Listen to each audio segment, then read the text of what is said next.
Brasil se tornou a nova capital mundial das apostas, um mercado que cresce em velocidade vertiginosa e levanta questionamentos. Estamos preparados para o preço desse jogo?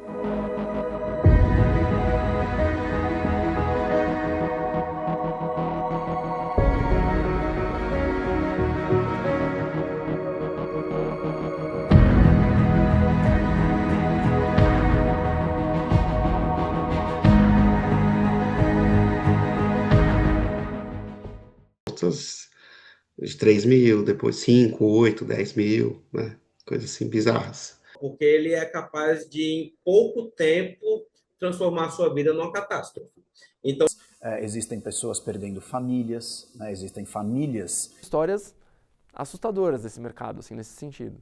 Durante nossa série vimos o panorama atual, o peso da publicidade, a influência na economia, os desafios da regulamentação e o impacto direto no esporte. Mas agora, olhamos para a questão mais sensível e urgente de todas, o vício, as consequências e os perigos que o crescimento desenfreado das apostas está gerando na vida dos brasileiros. O que começa como um inocente entretenimento pode se transformar em um ciclo destrutivo. No Brasil, já temos pessoas com transtorno de jogo e a sociedade, assim como os órgãos de saúde pública, precisa estar preparada para atender quem vai se viciar. Na verdade, assim, o meu problema com as apostas foram nas bets, na aposta esportiva. Mas eu comecei bem antes desse hype aí que tá tendo, foi lá em 2016. Na época, assim, eu sou economista de formação, e na época eu tava fazendo estágio num banco. Aí tinha uma galera que jogava numa casa de aposta online. Na época nem era brasileira, você tinha que fazer uma transferência, converter para dólar, não sei o quê. E eu tinha um puta medo de perder dinheiro, né? De fazer a transferência lá e começar a apostar. Mas já gostava muito de esporte, futebol principalmente. Eu falei, vou colocar um pouquinho aqui só para brincar também. O pessoal faz de forma recreativa, aí eu comecei e tal. Dinheiro, mas nada que fosse uma coisa assim que me onerasse demais, que causasse algum prejuízo, assim. Ficava um tempo sem jogar, voltava. Aí em 2022 eu voltei forte, assim. E aí é até interessante, né? A comissão da OAB ela chamaria a Comissão de Direito dos Jogos e Apostas, e a meu pedido foi incluído o jogo responsável, porque na minha opinião é algo fundamental que não fique só no conceito e da boca para fora, né? As operadoras, e não só as operadoras, mas todo o ecossistema dos jogos e apostas, na minha opinião, tem que se comprometer com medidas efetivas de jogo responsável. Tá? Por quê? Porque a gente sabe que, embora seja uma atividade principalmente de entretenimento, vai acontecer que pessoas vão se viciar. Algumas pessoas, infelizmente, vão se viciar, não, já estão viciadas. Né? A gente já tem pessoas com transtorno do jogo no Brasil e não é de hoje. Antes da pessoa se viciar, já existem problemas, como endividamento descontrolado, que são indicativos de que não estão seguindo o caminho adequado. O hiperendividamento é um deles. Existem pessoas perdendo famílias, né? Existem famílias se desfazendo por conta de jogos e apostas. Então, esse lado pessoal, esse lado humano é fundamental até para a sustentabilidade do sistema. Né? Não é bom para ninguém que pessoas se viciem nessa atividade.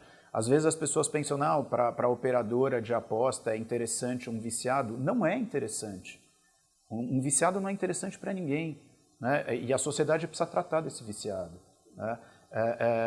E nisso, como eu falei, todo o ecossistema tem que participar. Então, as operadoras têm que participar para que essa pessoa não se vicie. Né? Os desenvolvedores de jogos têm que participar. Aqueles influenciadores que divulgam. E aí foi ladeira abaixo, perdendo dinheiro que eu não tinha, fui acumulando empréstimo em banco, financeira. No meu caso, eu só não fiz empréstimo com agiota, porque eu não conhecia agiota, senão teria também pego dinheiro com agiota, né, o que acontece, o que é bem comum, o pessoal que tem a compulsão por jogo de azar. E eu não falava para as pessoas que eu jogava, né? Sei lá, do começo de 2022 até o final de 23, foram 2 anos aí, quase 2 anos. Aí, julho de 2023, ali um pouco antes de descobrirem, meu avô faleceu. Eu poderia ter ido lá no velório, né, me despedir, dar um abraço à minha avó. Só que eu tava sem grana, tava devendo, eu não tinha dinheiro para pagar o aluguel da semana da próxima semana. A dependência em jogos ou ludopatia não tem um perfil único, mas há características de riscos claras. O psicólogo Rafael Ávila trabalha com ludopatia por cassino, aposta esportiva e loteria na PAGE, Associação de Proteção e Apoio ao Jogador, que fundou a Faz Atendimento Gratuito. Por exemplo, se a pessoa tem o histórico familiar de pessoas com dependência em jogos ou dependência química, ou se a pessoa mesmo tem histórico de dependência química, elas têm um nível muito acima de desenvolver a ludopatia. Pessoas que passaram a apostar antes da maioridade, também elas têm 50% mais chances de desenvolver o transtorno do jogo. Pessoas que recorrem aos jogos ou às apostas como meio de renda, como uma expectativa de ganhar dinheiro, elas também têm uma chance maior. O vício em jogos é uma doença. O nível de ativação cerebral do dependente em um jogo é idêntico ao de um dependente em cocaína. Tanto no CID quanto no DSM, a dependência química e a dependência em jogos estão na mesma seção, sendo uma dependência em substâncias e a outra comportamental, mas na neurobiologia é a mesma coisa. E um dos gatilhos mais perigosos é o jogo de slot, o famoso joguinho do tigrinho e similares. E quem aposta em slot, aí para mim é a questão mais urgente da gente discutir. Porque quem aposta em slot, muitas vezes a pessoa que faz isso para passar o tempo, que faz isso por aspiração de ascensão social. Então, não tenho o que fazer no metrô, eu sento ali e começo a jogar no tigrinho para ver se eu ganho um dinheiro. É o público também mais suscetível às questões do mercado paralelo. O mercado paralelo não segue as normas da regulamentação. Então, enquanto a regulamentação, por exemplo, exige que a marca fale em jogo responsável, exige documentação para provar que o jogador é maior de 18 anos e exige proíbe certos gatilhos como bônus, o mercado paralelo não vê por que limitar o bônus, não vê por que checar se a pessoa tem 18 anos ou não, e não vê por que checar se a pessoa está endividada ou não. A gente ouve histórias assustadoras desse mercado, assim, nesse sentido. E a gente percebe que o nível de autodestruição do jogo, ele é maior porque ele é capaz de, em pouco tempo, transformar a sua vida numa catástrofe. Então, assim, você sai de uma sessão de jogo, às vezes endividado em 100 mil reais, 200 mil reais, 300 mil reais. Principalmente homens, eles apresentam também questões com pornografia ou até, às vezes, com sexo compulsivo, porque é o que a gente chama de controle do impulso. A pessoa não consegue conter os impulsos de buscar estímulos dopaminérgicos. Então, essa pessoa com vício em jogo, ela pode desenvolver o vício em pornografia ou vice-versa, por ela ter essa fragilidade no sistema límbico dela, que é o sistema dopaminérgico, que é o que gera o prazer. Ela tem uma busca ao prazer muito mais incessante que as outras pessoas. A pessoa começa de forma progressiva sempre. Então, comigo foi assim também. E aí, eu fazia apostas de 3 mil, depois 5, 8, 10 mil, né? Coisas assim bizarras. Vou fazer um empréstimo aqui de, sei lá, 5 mil. Em uma semana eu pago, vai. Sabe, umas coisas assim. E aí, daqui uma semana eu tava devendo 15, em vez de 5. É sempre assim. Então, a destruição que o jogo é capaz de trazer, ela é muito mais intensa, porque ela pega toda a vida daquela pessoa. Tudo que não fosse o jogo, para mim, era muito chato, era muito pesado, né? O luto do meu avô, não sei o quê. Mas no fundo, o plano de fundo era o jogo, tudo tava linkado com o jogo, né? E aí, no final de 2023, cortaram a luz da minha casa. E eu falava para minha esposa na época que eu tava pagando, né? Que era uma responsabilidade que eu tinha. E aí eu tive que falar, né? Como é que cortam a luz se você tá pagando o negócio? Eu não tava, né?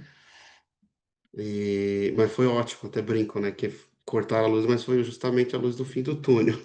O endividamento, o esgotamento mental, a destruição de famílias e casos de suicídio são impactos sociais causados pelo mercado que cresceu com população de baixa renda e sem limite de apostas, gerando uma falsa ilusão de mobilidade social. O mercado de apostas é, em muitos níveis, comparado a refrigerante energético e cigarro, e a regulamentação precisa pensar de forma ampla sobre esse impacto social.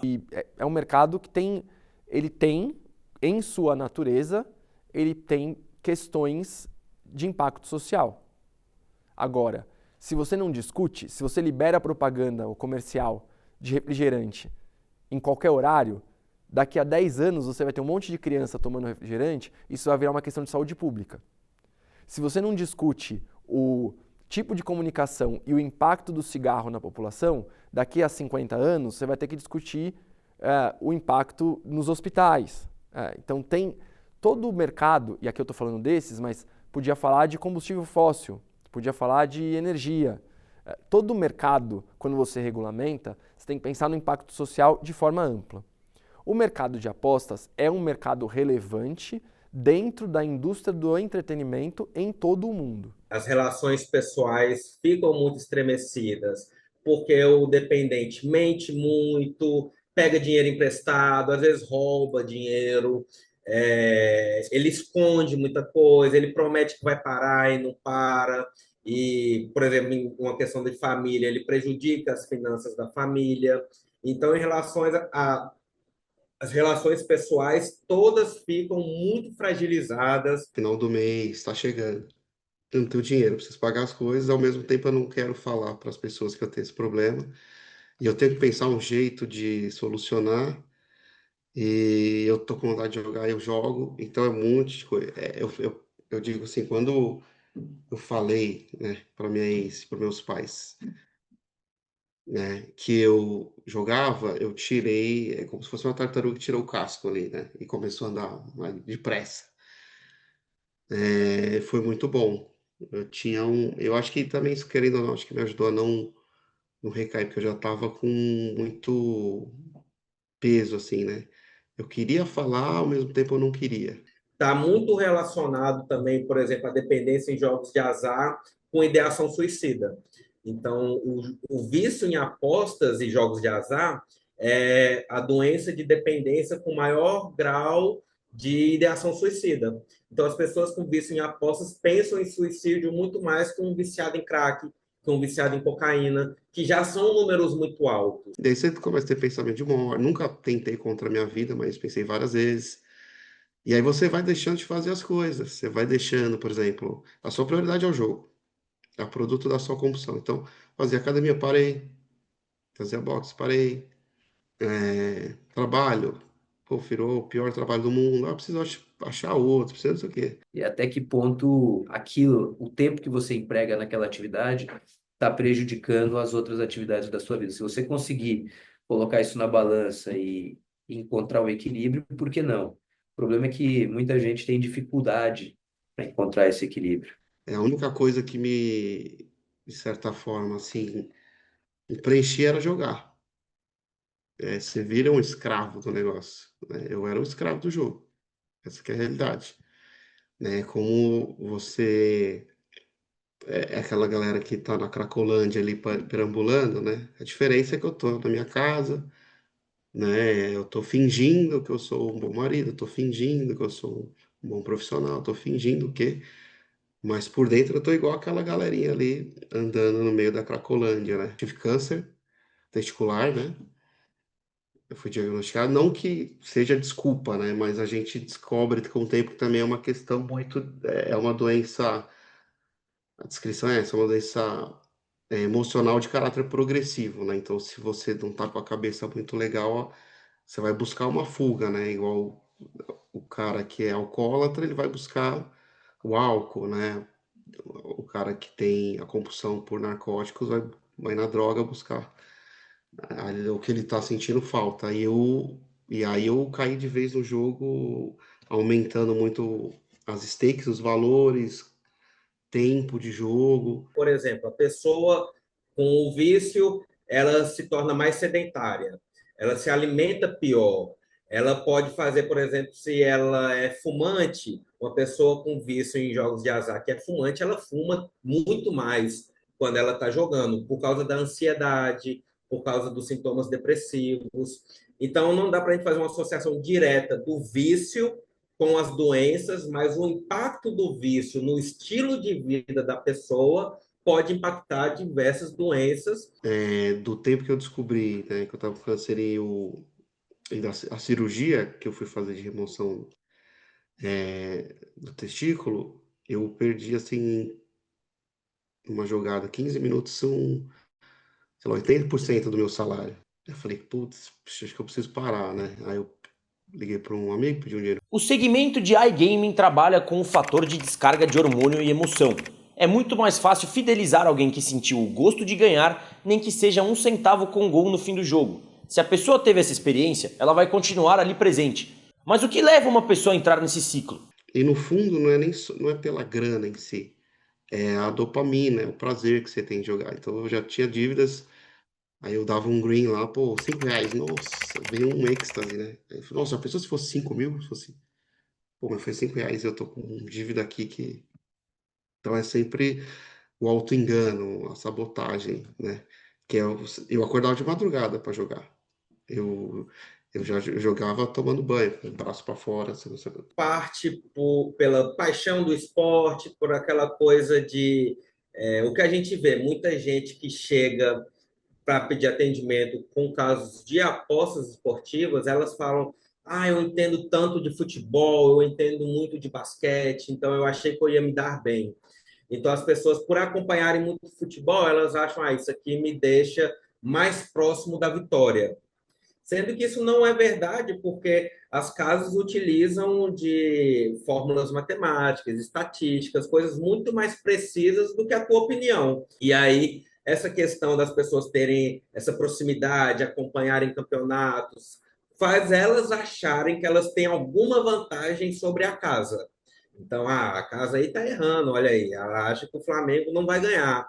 E aí a pessoa acaba entrando ali com aquela confiança aumentada, achando que por ela entender de futebol, ela vai saber fazer boas apostas. Se você gosta, né, das apostas, entender por que você está fazendo isso, se você está apostando porque você gosta do esporte, ou se aquilo, ou se o jogo em si, a adrenalina da aposta em si já superou a sua vontade de se testar, de ver até que ponto você consegue dar prognósticos satisfatórios. Porque uma coisa é você apostar num resultado, como a gente apostou a vida inteira com amigos, na loteria esportiva, e outra coisa é você apostar quantos minutos o jogador vai tomar cartão amarelo e situações estranhas assim do jogo, né? O grande catalisador, porém, é a comunicação. O marketing de influencer é o que realmente influencia as pessoas. Elas recomendam entradas, mostram uma vida de luxo, relacionam essa vida com as entradas que fazem e postam prints de ganhos.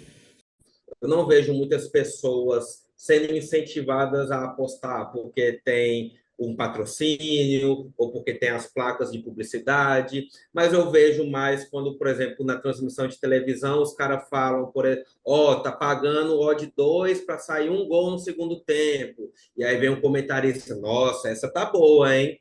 Isso incentiva as pessoas a apostarem muito mais do que patrocínio ou aquelas propagandas padrões, igual tem a da Betano, chutando a menina, chutando a bola. Essas coisas que você induz a aposta, que essa é uma boa aposta, olha aí, tá pagando odd 3 para o Atlético ganhar. E chega um comentarista: pô, essa aí tá boa, hein, gente? Essa aí tá boa. Mas o que a gente vê muito, de muita influência, é o marketing de influência. Os influenciadores, esses sim, é o que realmente influenciam as pessoas. Eu acompanhava muita coisa, muita coisa. Influenciadores, os caras que dão as dicas lá, site de prognóstico de jogo. Eu tinha trocentos aplicativos aqui. Que jogo que tá tendo? Eu parei de assistir. Então, eu acompanhava vários. Eu não vou citar nome, porque, né? Mas vários, vários, vários. Mas, basicamente, toda a população sabe dos malefícios do cigarro. Mas muita gente não sabe que o jogo causa dependência ainda, por exemplo. E nas propagandas não se fala sobre isso. Não se desincentiva o jogo para quem tem problema. É só um jogue com responsabilidade. Mas quando tu traz jogue com responsabilidade, antes do responsabilidade tem o quê? Jogue. Então é a mesma coisa que falar para o fumante: fume com consciência. Mas não, se a gente só falar para ele, fume com consciência, será que a gente teria o mesmo sucesso da política? Ou a gente tem que falar, o jogo pode causar dependência, o jogo pode afetar suas relações pessoais, e trazer não só a responsabilidade, mas quais são as consequências do jogo. A pessoa tomar a decisão de apostar consciente de que aquilo traz riscos, quais são os riscos e como identificar esses riscos. Então, a gente vê que ainda falta muito dessa questão de conscientização, uma mensagem mais direta, porque a doença não é uma irresponsabilidade, é uma doença. A pessoa pode não ter a patologia, mas tem um problema com o jogo se está se endividando por conta dele. O jogo não é para gerar dívidas. Outros sinais claros de que você precisa se afastar do jogo e buscar ajuda são usar cartão de crédito, pegar dinheiro com agiota ou empréstimo e entrar na conta bancária de outras pessoas. Não tem estágios, mas tem alguns sinais claros. Por exemplo, a pessoa ela joga e se arrepende de jogar, mas continua depois jogando outras vezes. A pessoa, um sinal muito claro é, por exemplo, sempre que cai dinheiro na conta, a pessoa deposita. Isso é muito claro, que é um problema com o jogo. Quando a pessoa esconde tua relação com o jogo, dos familiares, ou fala que já parou sem ter parado. Um dos meios de auxílio na luta contra a ludopatia é o grupo Jogadores Anônimos, do qual Pedro faz parte. O grupo visa reunir membros que desejam parar de jogar e que também queiram compartilhar suas histórias. Primeiro que, assim, você é super bem acolhido, né? Tá todo mundo lá para te ajudar e se ajudar. E aí você ouve as histórias e fala, caramba, eu achei que eu estava mal, né? Se eu tivesse continuado, eu chegaria no nível desse aqui, daquela moça, daquele cara, né? Você acha que você tá... Eu cheguei a falar, tô no fundo do poço, mas é possível cavar. É possível cavar. E aí você vê, ouve, e aí, assim, o lance de ser um negócio, uma coisa contínua, tipo, agora eu tô bem, não vou mais, não, eu pretendo continuar indo, né? Sempre. O jogador compulsivo, ele tem que estar no, eu falo assim, os jogadores anônimos é o mínimo, porque você tá, pessoas que vão te entender, né? E aí você chega, o cara que tá com medo de fazer, às vezes o cara chega e não falou ainda para a família, né? Ele não falou ainda para as pessoas, ele tá com dívida, ele tá com medo, foi ameaçado de morte pelo agiota, ele já tentou suicídio, já isso e aquilo. Aí ele se sente bem ali, ele se sente bem porque ninguém julga ele. As pessoas sabem exatamente o porquê que ele fez tal coisa, porquê que ele roubou, porquê que ele mentiu. Não é porque ele é mau caráter, é porque ele tem uma doença. Com isso, a websérie chega ao fim, mas a discussão está apenas começando. O Brasil criou esse padrão de comportamento nos últimos anos, onde hoje você não pensa na realidade das pessoas sem as apostas no mercado de entretenimento. Também não dá para fechar os olhos. Eu vi muita gente falando assim, é importante proibir. Não dá para proibir um mercado desse tamanho. Ainda mais no Brasil, depois de quase 7 anos operando de forma autorizada, sem uma regulamentação adequada. A gente já tem público, já tem fidelização, já tem cultura. É difícil de você romper isso, pelo menos em curto prazo. Talvez em médio prazo você consiga mitigar ou diminuir algumas questões, mas em curto prazo isso já foi introjetado na cultura brasileira. Assim, é difícil de você pensar hoje na realidade das pessoas no Brasil sem o mercado de aposta como parte da indústria do entretenimento. A discussão sobre apostas é uma discussão sobre sociedade, saúde pública e futuro. É sobre o impacto real na vida de milhões de brasileiros. Que o debate não se encerre aqui e que as fichas não sejam apenas jogadas, mas que sejam, sobretudo, pensadas.